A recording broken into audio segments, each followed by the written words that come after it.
Welcome to Indian mathematical class. मेरा नाम है सिद्धार्थ और आज के वीडियो में हम डिस्कस करने वाले हैं examples of vector space.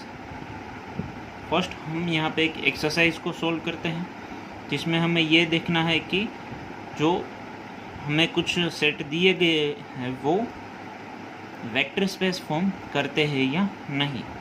First हम देखते हैं z ओवर z। अब वेक्टर स्पेस की डेफिनेशन के अकॉर्डिंग जो सेट होता है वो किसी फील्ड के ऊपर वेक्टर स्पेस फॉर्म करता है या नहीं, ये हमें चेक करना होता है।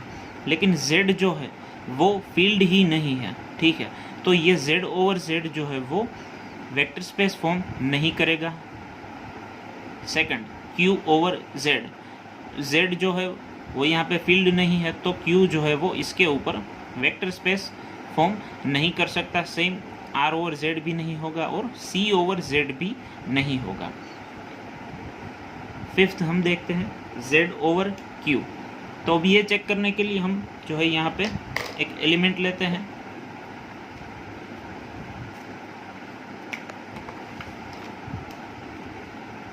z में से सपोज कि हमने कोई एलिमेंट ले लिया 2 और फील्ड जो है वो हमें दी गई है Q। तो हम यहाँ से जो है Q में से जो है हम एक एलिमेंट ले लेते हैं 3/,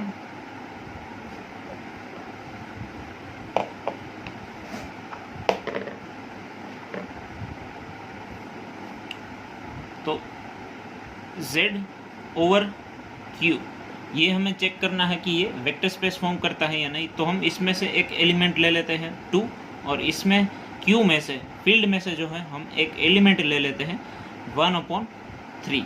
तो अब हम जो है क्या करते हैं, स्केलर मल्टीप्लिकेशन की प्रॉपर्टी को हम चेक करते हैं जिसमें हम करेंगे इसको इससे मल्टीप्लाई करेंगे 1/3 इंटू 2 इज इक्वल टू 2/3। और ये जो है ये Z के अंदर बिलोंग नहीं करेगा। तो यहाँ पे स्केलर मल्टीप्लिकेशन की जो प्रॉपर्टी जो है वो सेटिस्फाई नहीं हुई।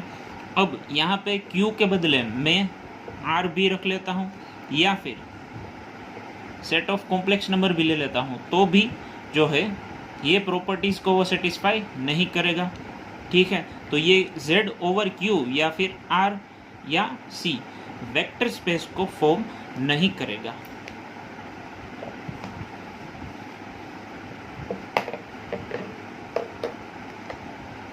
ठीक है, तो ये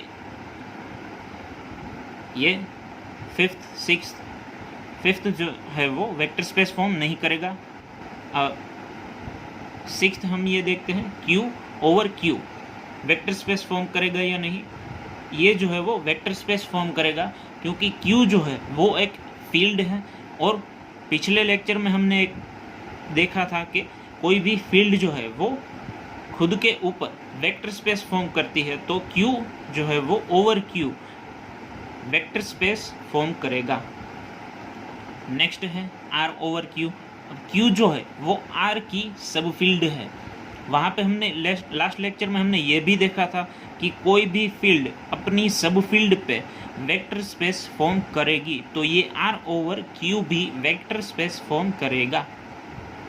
C ओवर Q सेम जो भी हमने यहाँ पे देखा, Q जो है वो C की सब फील्ड है तो C ओवर Q भी वेक्टर स्पेस फॉर्म करेगा। Z ओवर R नहीं होगा, जस्ट अभी हमने देखा था। Q ओवर R भी नहीं होगा, क्यों? तो Q में से मैं एक एलिमेंट ले लेता हूँ 2 और √2 जो है मैं ले लेता हूँ R में से। तो 2 इंटू √2 करने पर मुझे जो एलिमेंट मिलेगा वो Q के अंदर बिलोंग नहीं करेगा। तो ये स्केलर मल्टीप्लिकेशन की प्रॉपर्टी सेटिस्फाई यहाँ पर नहीं होती है तो ये Q over R vector space form नहीं करेगा। और अगर मैं यहाँ पे सेट ऑफ कॉम्प्लेक्स नंबर भी ले लेता हूँ तब भी जो है ये इसके ऊपर वेक्टर स्पेस फॉर्म नहीं करेगा। तो Q ओवर R हो या फिर Q ओवर C हो, ये दोनों ही जो है वेक्टर स्पेस फॉर्म नहीं करेंगे। एक और हम लेके देख लेते हैं, √2 में ले लेता हूँ R में से। अब मैं ये चेक करता हूँ R ओवर C जो है वो वेक्टर स्पेस फॉर्म करता है या नहीं करता। तो C में से मैं कोई एलिमेंट ले लेता हूँ 3 + 4i, ठीक है। तो ये दोनों का मल्टीप्लिकेशन मैं चेक करता हूँ 4 + 3√i × √2।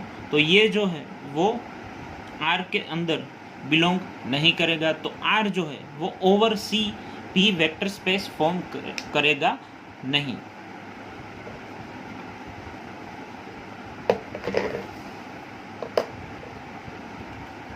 यहाँ पे हम देख लेते हैं Q ओवर R नहीं करेगा form, R over R form करेगा, फील्ड खुद के ऊपर वेक्टर स्पेस फॉर्म करती है। R जो है वो C की सब फील्ड है, तो C over R vector space form करता है। Z ओवर C अभी जस्ट हमने देखा ये वेक्टर स्पेस फॉर्म नहीं करेगा, Q ओवर C भी नहीं करेगा, R ओवर C भी नहीं करेगा, C ओवर C तो ये फील्ड जो है वो खुद के ऊपर वेक्टर स्पेस फॉर्म करती है, तो C ओवर C भी वेक्टर स्पेस फॉर्म करेगा। नेक्स्ट हम देखते हैं, ये कुछ एग्जाम्पल है जो कि हम इसको चेक भी कर सकते हैं n टपल ले करके कि ये वेक्टर स्पेस फॉर्म करते हैं या नहीं। जो हमने देखा था वेक्टर स्पेस की डेफिनेशन में जो कंडीशंस है वो सारी हम यहाँ पे फॉलो करवा सकते हैं। वो सारी कंडीशंस जो है वो ये जो जितने भी सेट हैं वो सेटिस्फाई करेंगे। तो Cn over C vector space होगा, Cn ओवर R भी होगा, Cn ओवर Q भी होगा, Rn ओवर R जो है वो भी वेक्टर स्पेस फॉर्म करेगा, ये दोनों भी वेक्टर स्पेस फॉर्म करेंगे। तो यहाँ पे जो है हमने n टपल ली है और जो हमने यहाँ पे फील्ड जो रखी हुई है या तो वो जो यहाँ पे हमने जो फील्ड रखी है वही ली है या तो फिर उसकी सब फील्ड ली है। देखिए यहाँ पे Cn है तो यहाँ पे C है, Cn है तो over R vector space form करेगा। यहाँ पे अगर मैं Rn ओवर C ले लेता हूँ तो वेक्टर स्पेस वो फॉर्म नहीं करेगा। जस्ट अभी हमने ऊपर एग्जाम्पल में जो हमने देखा था कि वो स्केलर मल्टीप्लिकेशन की प्रॉपर्टीज़ को सेटिस्फाई नहीं करेगा। तो अगर यहाँ पे Rn ओवर C होगा तो उस केस में वो वेक्टर स्पेस फॉर्म नहीं करेगा। यहाँ पे हम चेक कर सकते हैं ये 6 के 6 सेट के ऊपर जितनी भी वेक्टर स्पेस की कंडीशन है वो सारी की सारी यहाँ पे सेटिस्फाई होगी। तो ये जितने भी सेट हैं वो वेक्टर स्पेस फॉर्म करेंगे। नेक्स्ट हम देखते हैं सेट ऑफ मैट्रिसेस के बारे में। फर्स्ट एक सेट है मैट्रिसेस का m क्रॉस n मैट्रिसेस का, जिसकी जो एंट्रीज जो है वो हमने सेट ऑफ कॉम्प्लेक्स नंबर से ली है। तो ये जो सेट होगा वो ओवर C ओवर R और over Q vector space form करेगा। ये हम चेक कर सकते हैं जितनी भी वेक्टर स्पेस की जो कंडीशन है वो सारी की सारी यहाँ पे सेटिस्फाई होगी। अब M जो है वो सेट है m क्रॉस n मैट्रिसेस का, जिसकी एंट्रीज जो है वो रियल नंबर्स हैं। तो ओवर R या फिर ओवर Q ये जो है दोनों में वेक्टर स्पेस फॉर्म करेगा। थर्ड जो है m क्रॉस n मैट्रिसेस है, m क्रॉस n मैट्रिसेस है जिसकी जो एंट्रीज जो है वो हमने Q से ली हुई है। तो ये ओवर Q मैट्रिक्स जो ये सेट जो है मैट्रिसेस का वो वेक्टर स्पेस फॉर्म करेगा। नेक्स्ट हम एक नोटेशन देख लेते हैं PNF। PNF का मतलब है set of all polynomials of degree utmost n with coefficients from f। तो ये जो है वो क्या है, एक पोलिनोमियल है जिसके सारे कोएफिशिएंट्स जो है वो f में से आएंगे और इसकी जो डिग्री है वो एटमोस्ट n होगी। n भी हो सकती है या फिर n से कम भी हो सकती है। जीरो पोलिनोमियल भी इस सेट के अंदर बिलोंग करेगी। अब हम देखते हैं polynomials of degree at most n जो है वो वेक्टर स्पेस फॉर्म करेगी। फर्स्ट जो है PnC ओवर C ये भी वेक्टर स्पेस फॉर्म करेगा। तो अब यहाँ पे हम एक एग्जांपल देख लेते हैं, जैसे कि P3R जो है उसका अंदर जो है मैंने 2 एलिमेंट लिए हुए हैं। तो ये जो पोलिनोमियल है इसको मैंने नाम दिया है x, ये 2 डिग्री की पोलिनोमियल है। P3R का मतलब है पॉलिनोमियल ऑफ डिग्री एटमोस्ट 3, मतलब कि जो 2 डिग्री की पॉलिनोमियल होगी वो भी इसमें बिलोंग करेगी, 1 डिग्री की पॉलिनोमियल होगी वो भी इसमें बिलोंग करेगी, और अगर कोई 0 डिग्री की पॉलिनोमियल है तो भी वो इस सेट के अंदर बिलोंग करेगी, लेकिन 4 डिग्री की पॉलिनोमियल इस सेट के अंदर बिलोंग नहीं करेगी। तो मैंने यहाँ पे 2 पॉलिनोमियल इस सेट में से ले ली है। अब मैं करता हूँ x माइनस वाई, तो बचेगा हमारे पास में ये पॉलिनोमियल a0 प्लस a1x। तो ये जो पॉलिनोमियल है वो भी इसके अंदर बिलोंग करती है, ठीक है। तो यहाँ पे हम देख सकते हैं कि ये जो एक प्रॉपर्टी जो है वो ये सेटिस्फाई ये कर गया x माइनस वाई। बाकी की जो वेक्टर स्पेस की जो प्रॉपर्टीज़ हैं वो भी हम चेक कर सकते हैं, ये इस सेट के लिए वो सारी की सारी प्रॉपर्टीज़ जो है वो सेटिस्फाई करेगा। लेकिन अगर यहाँ पे ये दिया गया हो हमें कि डिग्री जो है इस पॉलिनोमियल की फिक्स कर दी जाए, अगर 3 डिग्री की ही पॉलिनोमियल हमें जो है यहाँ पे दे दिया जाए कि set of polynomials of degree exactly 3, ठीक है। यहाँ पे अगर एक और वर्ड हम ऐड कर देंगे एग्जैक्टली 3 डिग्री, अगर कोई सेट है पॉलिनोमियल्स का जिसमें सिर्फ 3 डिग्री की ही पॉलिनोमियल है, तो अगर हम उसमें से कोई एक एलिमेंट जो है वो भी ले लेते हैं यहाँ पर,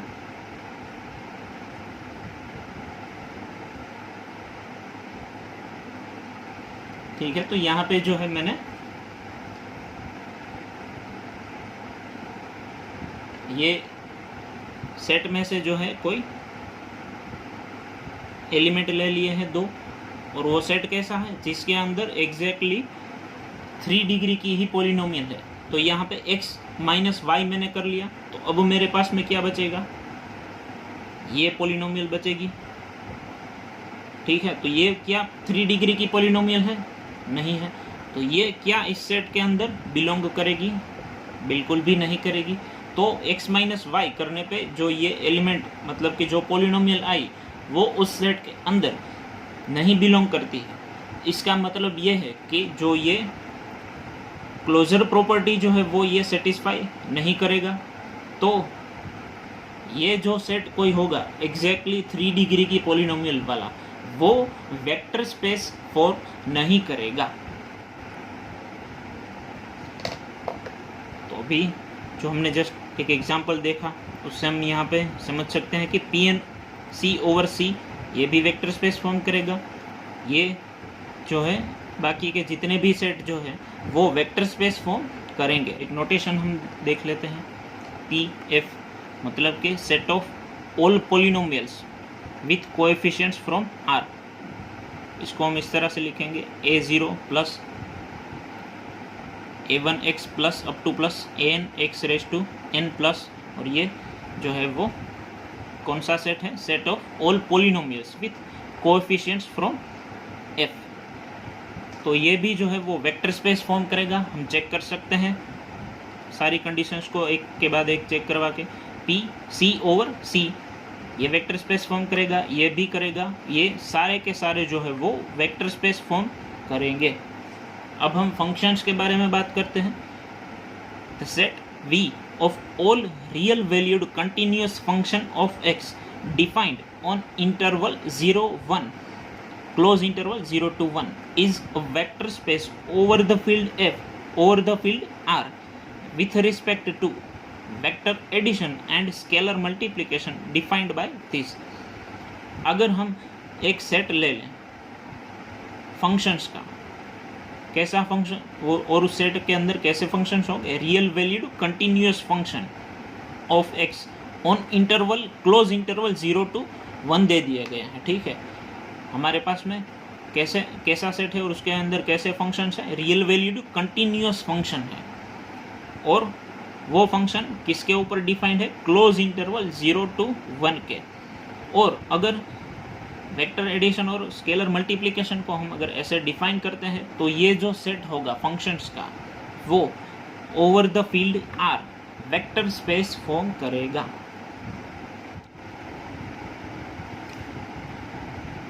अब हम देखते हैं फाइनाइट वेक्टर स्पेसिस को। फर्स्ट जो है वो है ZPn ओवर ZP, एक n टपल है जिसके जो सारे जो एलिमेंट्स जो है वो ZP में से आएंगे। फिर ये सेट ऑफ मैट्राइसिस है जिसकी एंट्री ZP में से आती है ओवर ZP, ये वेक्टर स्पेस फॉर्म करेगा।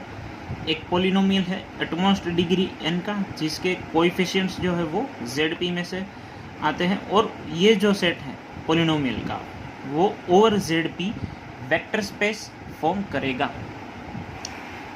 अब हम एक क्वेश्चन देखते हैं, find the number of elements in the given vector spaces. First जो क्वेश्चन है वो ये है ZPn ओवर ZP, इस वेक्टर स्पेस में कितने एलिमेंट्स होंगे। फॉर एग्जांपल मैंने यहाँ पे ले लिया Z2 ओवर Z2, तो इस सेट की जो ये 2 टपल होगी A और B है सपोज, तो यहाँ A के लिए भी मेरे पास में 2 चॉइस है क्योंकि फील्ड जो है ओवर द फील्ड Z2 है, और Z2 जो यहाँ पे हमारी फील्ड है वो है 0 1, तो यहाँ पे A को फिल करने के लिए भी मेरे पास में 2 चॉइस हैं, B को फिल करने के लिए भी मेरे पास में 2 चॉइस हैं। तो अब हम इसके नंबर ऑफ एलिमेंट्स अगर हम देखते हैं तो ये है 2 × 2 = 4, और ये 4 जो है वो एक्चुअली ये 2 स्क्वायर है।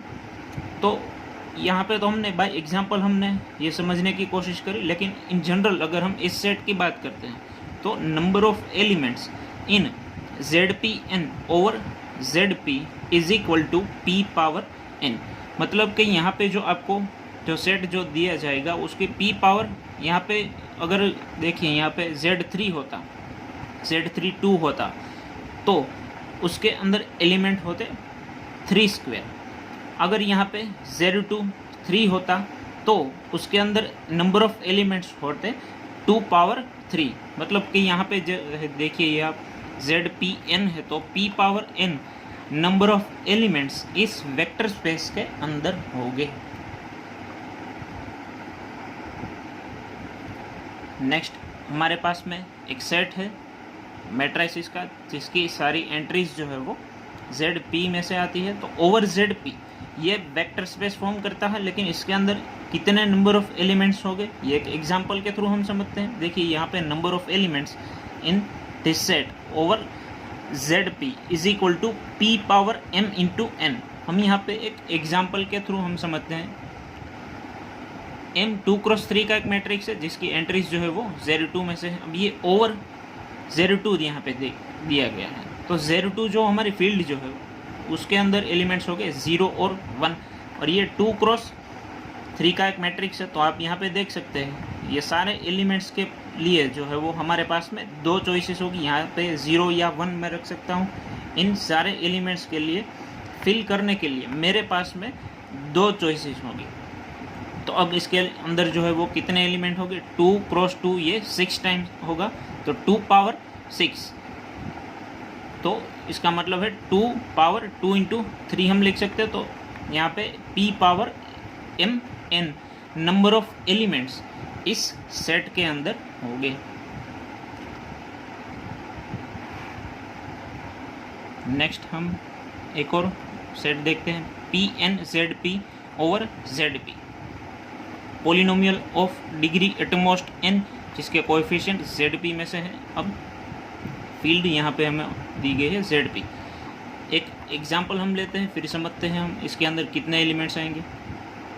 P3Z2 ओवर Z2, यहाँ पे जो सेट है उसके अंदर पॉलिनोमियल्स होगी कितनी, एटमॉस्ट डिग्री 3 की, ठीक है। तो यहाँ पे हमने ये जनरल फॉर्म में हमने ये लिख लिया है पॉलिनोमियल, इसके अंदर से एक हमने ले लिया है। तो इस पॉलिनोमियल के कोएफिशिएंट्स के लिए सारे कोएफिशिएंट्स को फिल करने के लिए हमारे पास में 2 चॉइस होगी, ठीक है। Z2 जो है वो है 0 और 1, तो यहाँ पे मैं 2 चॉइस से जो है ये A0 को फिल कर सकता हूँ, A1 A2 और A3 को फिल करने के लिए मेरे पास में 2 चॉइस हो गई, ठीक है। तो यहाँ पे नंबर ऑफ एलिमेंट्स जो है वो कितने हो गए, 2 × 2 × 2 × 2 मीन्स 2⁴। तो यहाँ पे आप देख सकते हैं P3 था तो यहाँ पे पावर हो गई 4, तो यहाँ पे 2 पावर 4 हो गया, ठीक है। तो ये फॉर्मूला जो है हम उसके थ्रू याद रखते हैं, number of elements in P N Z P over Z P is equal to P power n plus 1, ठीक है। यहाँ पे जो हमें दे दिया जाएगा, सपोज कि यहाँ पे देख लीजिए हमें 2 दे दिया गया है, तो 2 की पावर n प्लस 1 मतलब कि 2 की पावर 3 प्लस 1 यहाँ पे होगा, तो 2 रेज टू 4 नंबर ऑफ इस सेट में हमें एलिमेंट्स मिले, ठीक है। तो ये आप याद रख सकते हैं। Thank you.